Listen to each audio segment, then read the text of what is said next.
My school is special in that it is based in a relatively poor community. I wouldn't say very poor community. And the service that we offer here is intended to build learners in totality, in terms of building their character, in terms of building people who would later contribute positively towards their community and the South African society at large.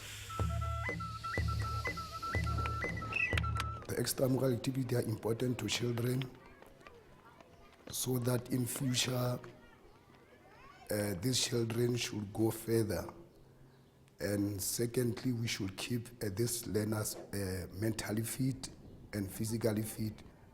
These children are participating in soccer, netball, volleyball, table tennis, rugby. Yeah, let me start firstly with soccer. We've got under 13 and under 12 soccer squads. These learners, they participated in different leagues. So all the games we won. 3 boys were elected here at our school at Itemeleng to make the squad in Karib, to make the squad of Karib. Parents' participation, it is just to give these learners a boost so that they should not be isolated. And sometimes there are some of the people here in the community who are very much talented in soccer. So perhaps then we take those people so that they should give these learners the skill, the soccer skills, so that they should be physically fit. Table tennis, yeah, it is unusual, whereby 2 years back we have introduced table tennis with the assistant of the Department of Education, whereby they provided us with the boards so that these learners should be involved in table tennis. The department are taking them, whereby they are giving them the coaching skills each and every month, because the department have their program whereby these learners, they have to go and play and give them the skills at the trials. They are playing the trials, all those sort of things. Okay, rugby, they introduce that sport here. But even if it is so difficult for them, but every Wednesday we take these learners who are interested in rugby and take them in another white school at 140 Itemeleng, so that those learners should just teach them how to play rugby. We take these skills and transfer them to other schools, and at the other schools they are transferring the skills to our school.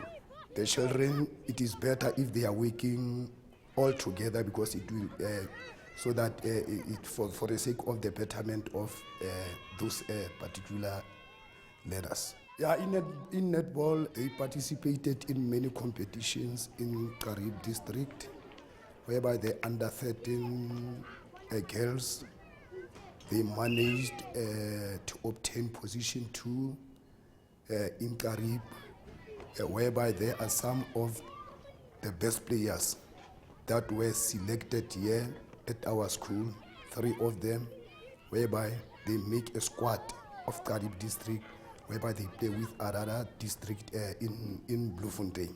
Those learners, they were provided with the certificates because of their participation in that particular sport. Chess, it is very, very good, because it trains your mind and it gives you that morale, because it is something that is mathematical. So it gives those learners a more extra boost, even if they can excel in mathematics and so on. Solbuddies is aimed for learners from 8 years to 13 years.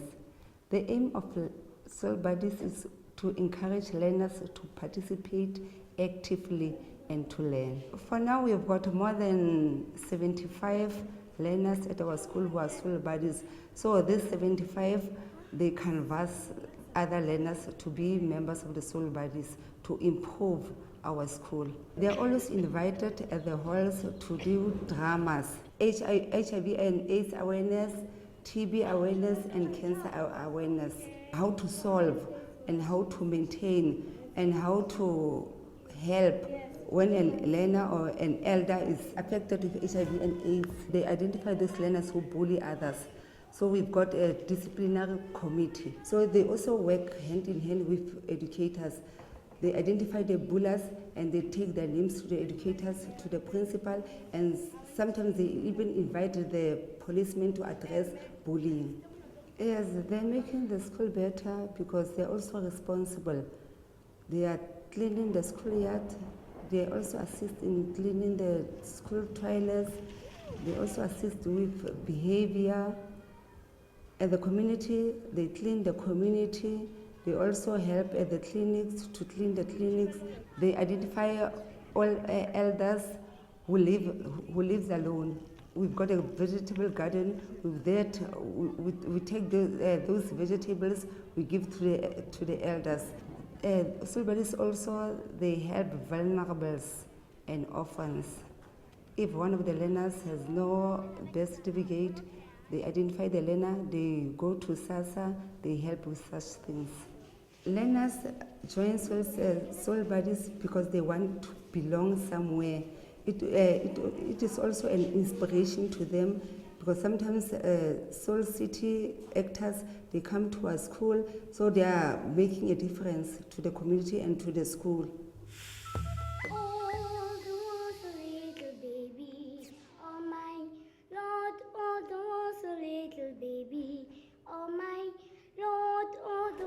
Music is important at school because it keeps the learners to be flexible, healthy minds with healthy body. And then you know very well that if you are happy, you are always singing. And if you are sad, you are always singing. Music helps with maths because we can count. If we are saying that it has 4 pulse measure, then we are going to count up to 4. 1, 2, 3, 4, and then start. At Itemeleng, we're doing music for drama, for choir, for soloist. At our school, we don't have instruments.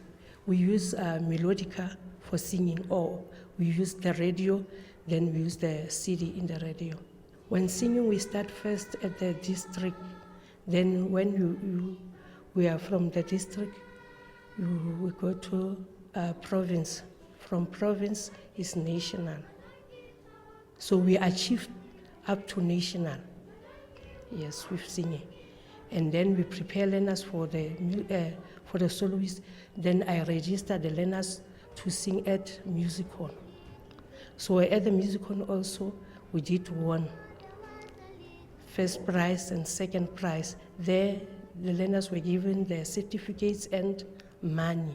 But because of we were registering them under the school, the money they won, they bring it to the school. And then the certificates belongs to them. The choir fundraise at school because we form the choirs and then we sing there at the location.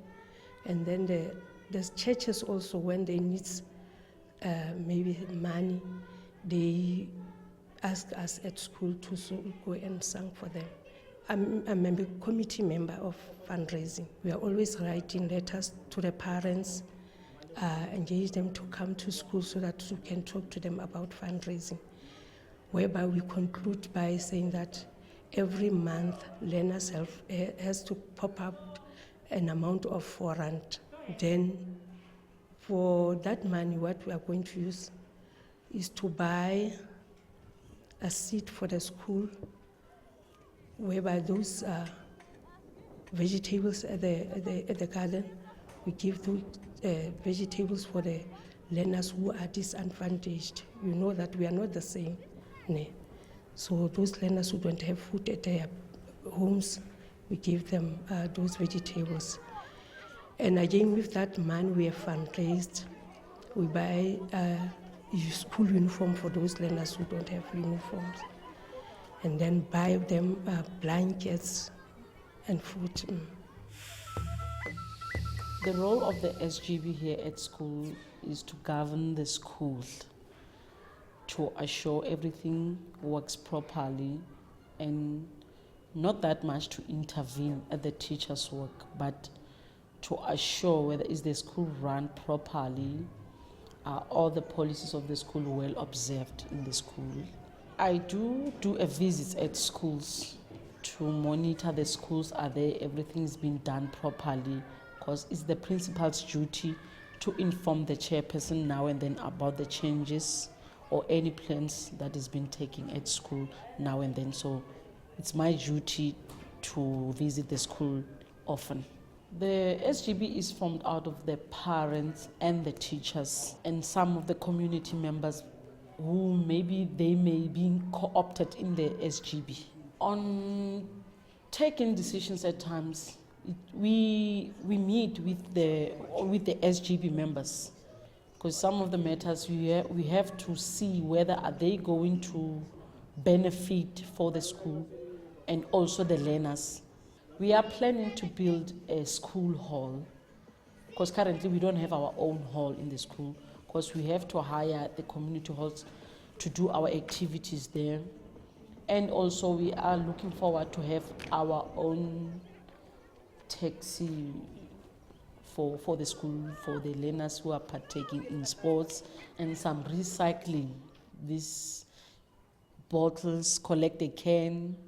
We are also busy looking for that recycling program, and whatever we get there also we are going to save it for this program to raise some funds for this big plan that we are having. We are even in a way to meet with the former learners of the schools. We are going to have a meeting with them where we are going to ask those who have something just to help us with something, to put something on a table so that we can see from there. And we are also looking forward for some sponsorships out there who will help us, and even some projects in the location there. We are asking some donations from those projects managers to help us with something.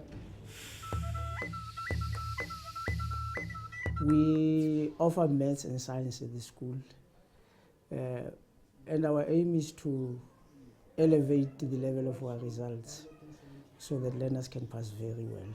In order to improve maths and science in the school, number one, after every examination, we analyze results. We do what we call error analysis, where we can see the areas where learners are not doing well in. And there's this slogan of the department: raise the bar and leave no learner behind. We'd like to reach every learner in the school so that we can see which learners are not performing well in the subjects. And then we build a school improvement plan around it. And the teachers then conduct extra classes. Before the schools closed, about 5 weeks before the schools closed, we had classes on Saturdays for the children. We started the remedial classes because we realized that there are learners who have learning problems, learners who can't cope in the mainstream classes. Now we requested assistance from the department to allocate us teachers who specialize in the area, can teach learners who have problems. Learners are part of the mainstream. They come and register like any other child. And through the process of identification, then we place those learners in that class. But of course, there are learners who have problems themselves, even before they come to school. Now, the department is encouraging schools to accept learners like that, admit them to school, so that they can be part of the school and can feel part of other learners in the community. They are provided with skills in those classes, so that as they leave the school, some of them will be able to use those skills to make a life for themselves. I think it makes a big difference to our children. And one is really very thankful to those teachers who do that work and the department, because the department, I must say, is really very supportive of that program.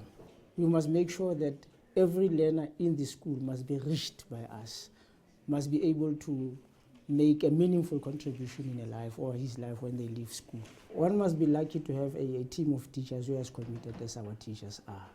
You know, sometimes things are difficult, but we put in a lot of effort in order to ensure that the children get what they are supposed to get. They get the quality education that they must get from the school. Through our feeding scheme, we also ensure that children who are vulnerable, children who have problems at home, from very poor backgrounds, are assisted and are given food. Teaching is about passion, and if you don't have passion, remember we're dealing with small minds, and we really need to develop and nurture these minds. If anyone comes to school and this person has no passion for teaching, I don't feel that this person belongs in the school. A person without passion will just want to come here and do what he has to do and go back home. But with passion, we can build these young children, we can build these young minds to be giants like Mandela and the other people who are our leaders today.